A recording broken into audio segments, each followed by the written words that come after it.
आपण पाहत आहात बंधुता न्यूज।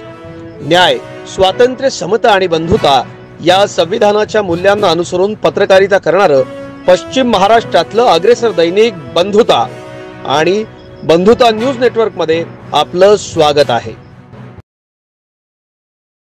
कामगार मंत्री आणि सांगली जिल्ह्याचे पालकमंत्री डॉक्टर सुरेशभाऊ खाडे यांचा वाढदिवस विविध मान्यवरांच्या उपस्थितीत मोठ्या थाटात साजरा करण्यात आला।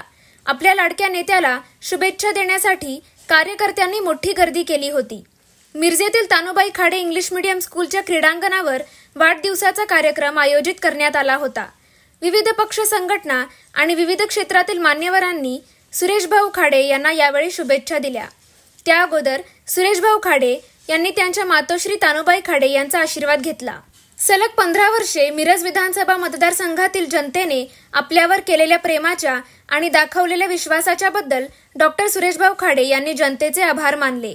जनतेने दाखवलेल्या विश्वासानुसार मिरज मतदारसंघात विकासाची कामे पूर्ण करण्यात आली आहेत। जी कामे राहिली असतील ती सुद्धा पूर्ण केली जाणार आहेत असं सांगून पुन्हा एकदा विधानसभा मतदारसंघातील जनता आपल्याला निवडून देणार आहे असा विश्वासही डॉक्टर सुरेशभाऊ खाडे यांनी यावेळी व्यक्त केला।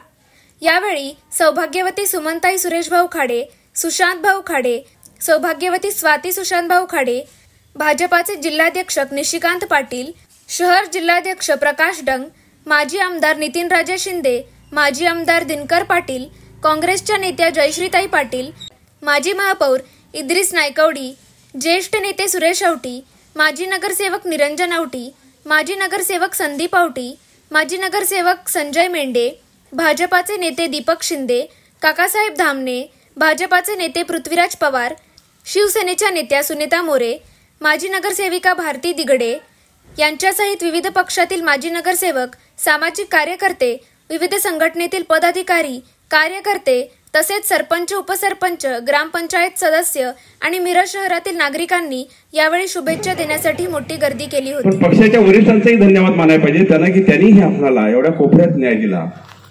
एक कामगार मंत्री केलं, कामगार मंत्री ह्या जिल्ह्याचं पालकमंत्री केलं। पालकमंत्री केल्यानंतर काय करायला पाहिजे?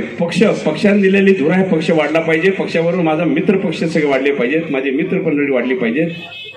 ह्या दृष्टीने एक नियोजन करून आम्ही तयार केलं आणि 2-3 DPC मध्ये आम्ही सगळ्या जिल्ह्यामध्ये पैसा फेकला। सगळ्या जिल्ह्यात आम्ही पैसा वाटायला चालू केलं।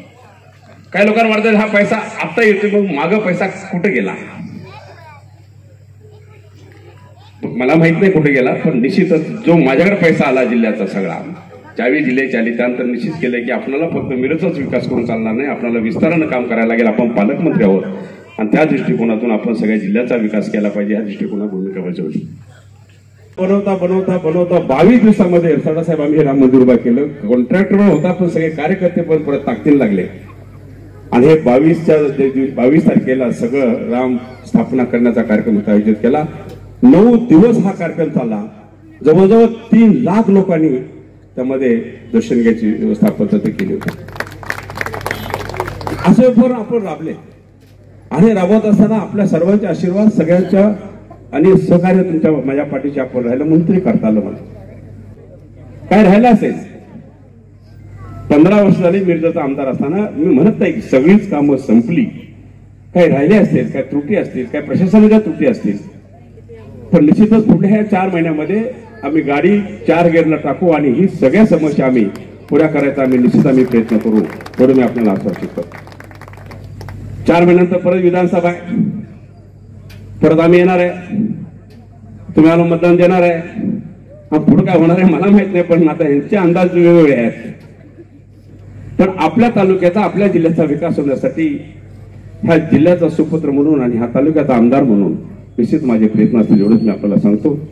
आपण सर्वजण इथं मोठ्या संख्येने उपस्थित राहिला, माझ्या माताबहिणी सगळ्या उपस्थित राहिल्या, आपण सर्व श्रेष्ठ आदरणीय माननीय सन्माननीय सगळे उपस्थित राहिलात, त्याबद्दल मी सगळ्यांना धन्यवाद देतो।